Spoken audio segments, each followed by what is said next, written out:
think of those words, no child left behind. Because before it was actually okay to leave kids behind. And think about kids that you went to school with. You know, some kids, superstars, you know, they go through, they blitz through everything, they're fine, there's no issue. Other kids, you know, maybe struggled, had the wherewithal to go back and get help, you know, did summer school, did extra credit. Extra credit always did not always mean extra learning. It just really meant extra credit. Extra points. But now it's the first time someone's saying, you know, we want all kids to meet this threshold. And that is such a different way of thinking. And I think that's what makes so many people struggle with that. Because we really are not allowed, I would say, to leave a child behind.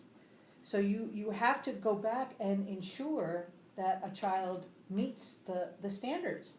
And that means reteaching, it means summer school, it means remediation, it means if it doesn't work the first time to try a different way. If it doesn't work face-to-face, maybe you try digital. I mean, there are a lot of different ways to get there, but if you think of the words, it's not a catchphrase, no child left behind. You just can't say, well, it's okay for some kids to fail.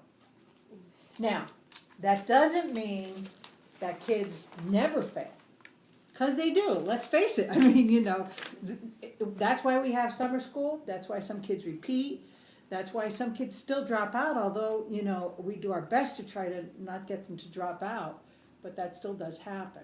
So all of this really started, you know, back with this whole legislation in 2000, or in 1999. Okay.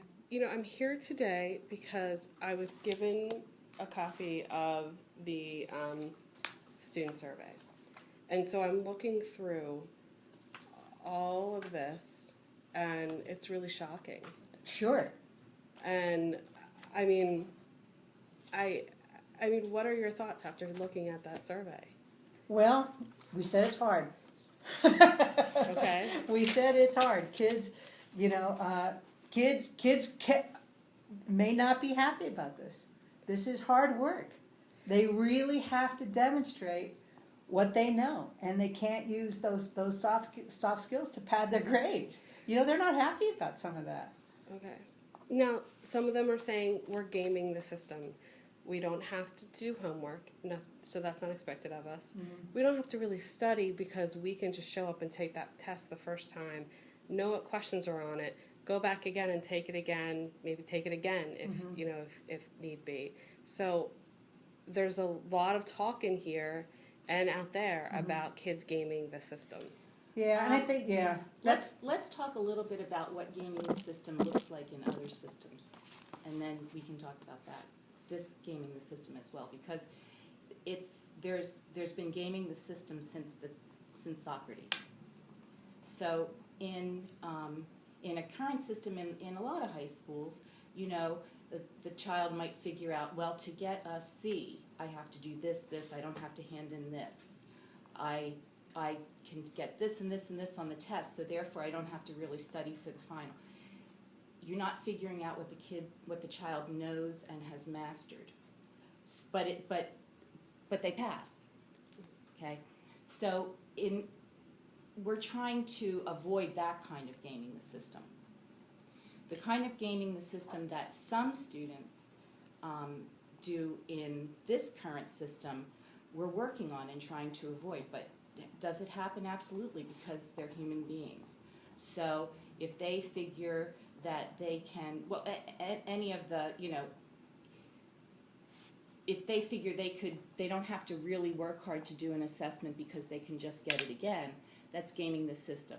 Our protocol is really meant for the children who struggle. Okay, right. So if you are a struggling, it's not meant for the regular or the lazy student. If you're lazy, this is, you know, that's where we have to, that's why I said we have to kind of monitor and adjust. We actually don't have too much evidence that has happened, but yet, you know, we understand it is an issue. So we, you know, we don't want to enable laziness. Okay. Right. So we actually have been working on that and put some more stringent protocols in place this year. And clearly from the survey, we realized that we need to even be more vigilant about it. Or perhaps some of their comments are relating to things that might have happened in the past. You know, it's hard to say. Yeah, But- and I can understand that. You know, some kids are saying, you know, this was totally different in ninth grade than when I was a senior. And, Right. you know, and I can understand certainly a learning curve and just the change of it, but it's very shocking that it's not even a question about standards-based grading, yet every student felt the need, almost every student felt the need to talk about how it was hurting them and their class and their future and Yes, the fear about and- college. And you know, it's a matter of communication, because it's actually the opposite. This system is much more respectful of a student. If you think about it, it's respecting the student's ability to learn and to grow as a learner, instead of saying, well, here's how you did in April on this assessment on this learning target, but you know, back in September when you didn't really know a lot, you took this assessment, and I'm just going to average those together, and I'm sorry, you're a C, even though right now you're showing me an A, that you're an A.